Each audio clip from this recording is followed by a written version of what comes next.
Hello everyone, good evening आप सभी को। एक बार फिर आप सभी का गुप्ता इंग्लिश क्लासेस में स्वागत है, वेलकम है। आज मैं आपके सामने एक टॉपिक जो मैं कल किया था उसी को मैं विस्तार देने की कोशिश कर रहा हूँ। वह टॉपिक है आपका सिनोनिम्स। यह जो मैं टॉपिक अभी शुरू किया हूँ वह बिल्कुल आपके वोकैबुलरी जो होता है उसके उसका जो इनरिचमेंट है या कैसे कर सकते हैं इसी से जुड़ा हुआ है। कैसे आप वोकैबुलरी का विस्तार कर सकते हैं, अधिक से अधिक शब्द का ज्ञान कर सकते हैं, जो कि आपके कम्प्रिहेंशन में काफ़ी सहायक होगा। और इसको कैसे हम अच्छा कर सकते हैं इसको हम लोग समझेंगे। इसके लिए जो मैं कर रहा हूँ उसके अलावे आपको अधिक से अधिक चीज़ों को, जैसे खास करके कहानी हो गया, कोई पैसेज हो गया, इस तरह की चीज़ों को भी आपको पढ़ने का अभ्यास करना चाहिए।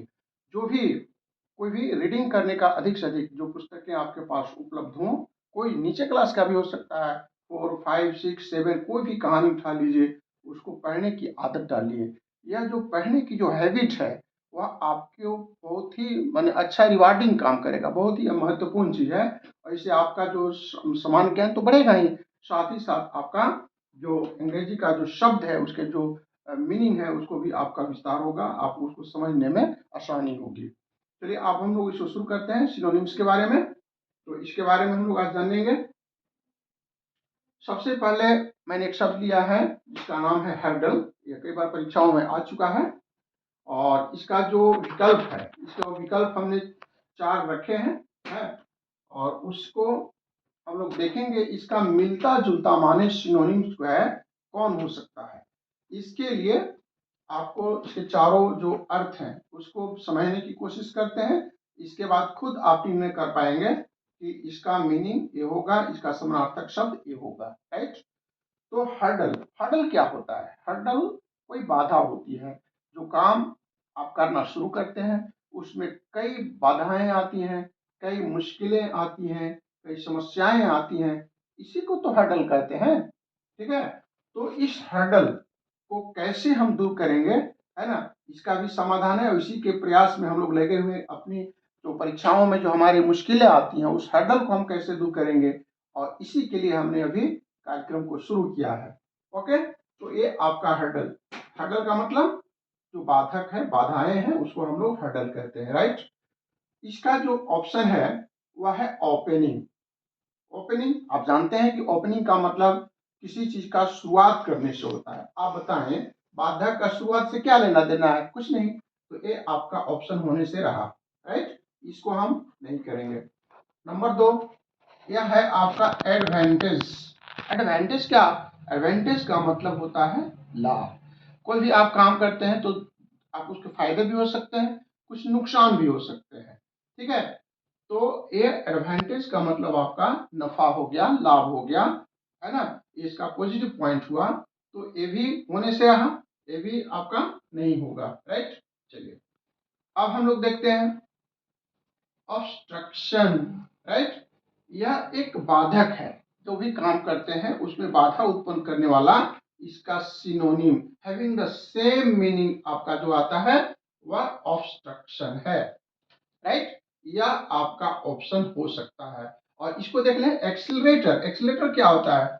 अब गाड़ी में एक्सीलरेटर लेते हैं, वो आपकी गति को बढ़ाने में सहायक होता है, आगे बढ़ने में मदद करता है। इसको हम लोग एक्सीलरेटर कहते हैं। तो ये भी आपका उत्तर नहीं होगा। तो इस तरह से आपको अधिक से अधिक शब्द का ज्ञान आपको अर्जित करना होगा। और इसके लिए मैं क्या टेक्निक हो सकता है आपको समय समय पर बताऊंगा। ठीक है।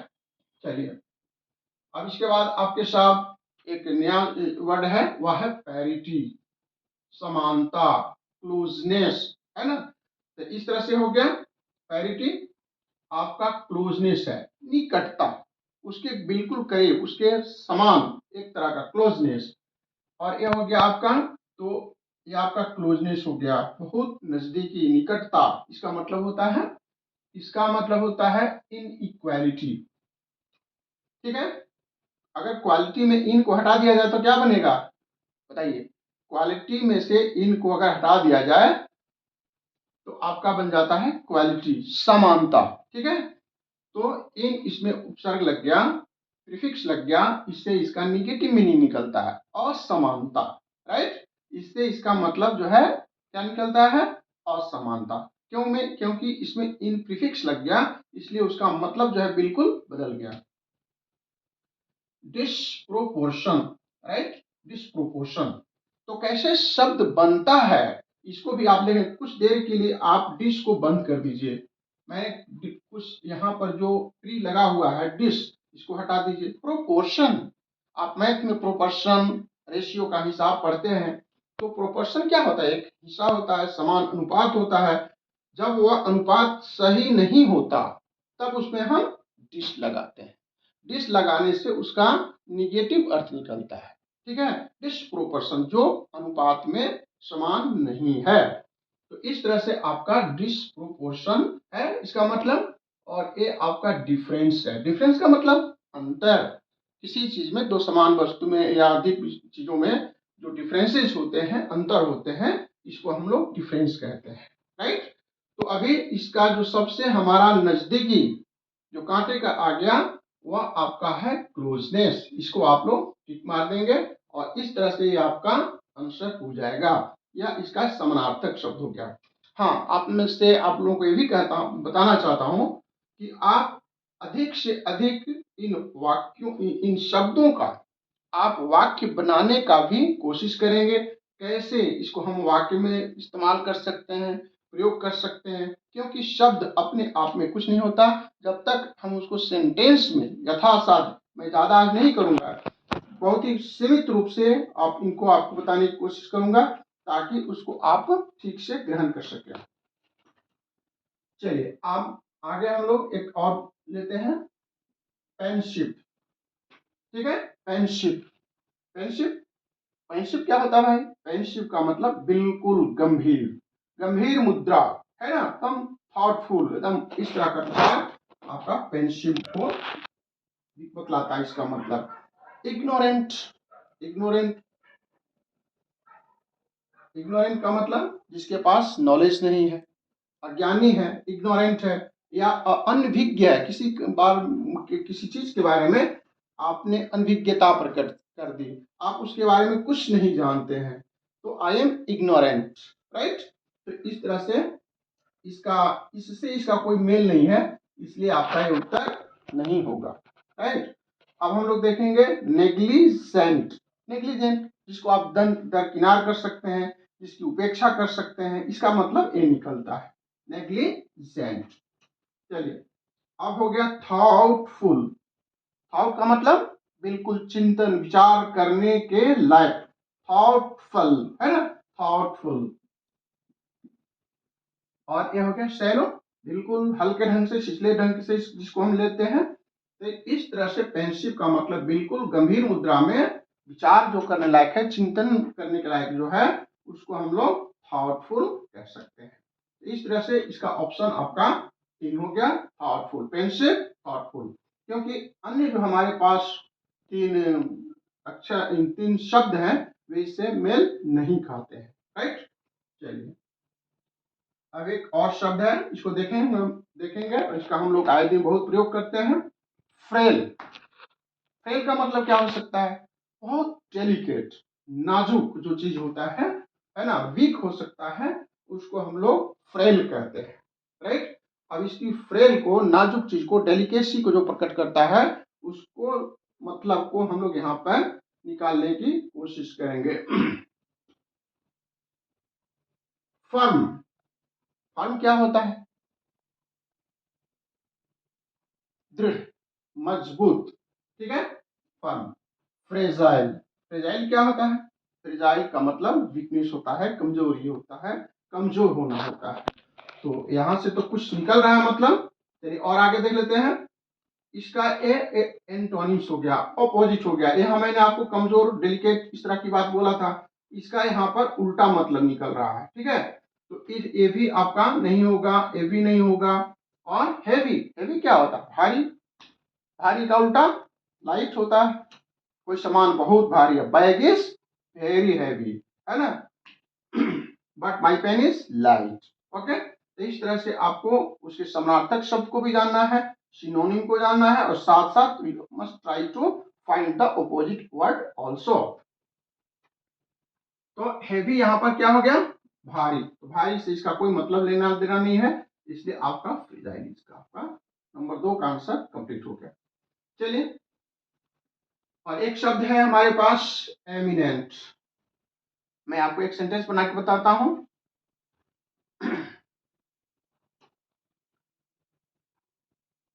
Doctor Ruskin was eminent writer. ठीक है, doctor APJ Abdul Kalam was eminent scientist. इस तरह का जो हम एमिनेंट का प्रयोग करते हैं, इससे आपको कोई मतलब निकलता हो कि यस देयर इज स्पेशल, कुछ इसमें खास चीज है जो कि काफी प्रसिद्ध है। तो ऐसे प्रसिद्ध के नाम में जिसका अच्छा पॉजिटिव निकलता है, उसको हम लोग एमिनेंट कहते हैं। कोई बहुत बड़ा लेखक है, पत्रकार है, खिलाड़ी है, जो काफी दुनिया में नाम कमा चुका है, ऐसे पर्सनालिटी को, ऐसे व्यक्ति को हम कहेंगे वाह एमिनेंट पर्सन है। ओके, चलिए, इससे आपका मिलता जुलता बगल में ही मिल गया फेमस। ठीक है, वो बहुत ही फेमस राइटर है। ठीक है, वो बहुत ही फेमस राइटर है, बहुत ही नामी। फेमस का मतलब नामी है ना, जिसका हर जगह नाम है। जैसे महेंद्र सिंह धोनी आपका एक बहुत ही महत्वपूर्ण खिलाड़ी है, फेमस है, हर जगह इनका नाम है। ठीक है, इमिनेंट का फेमस हो गया।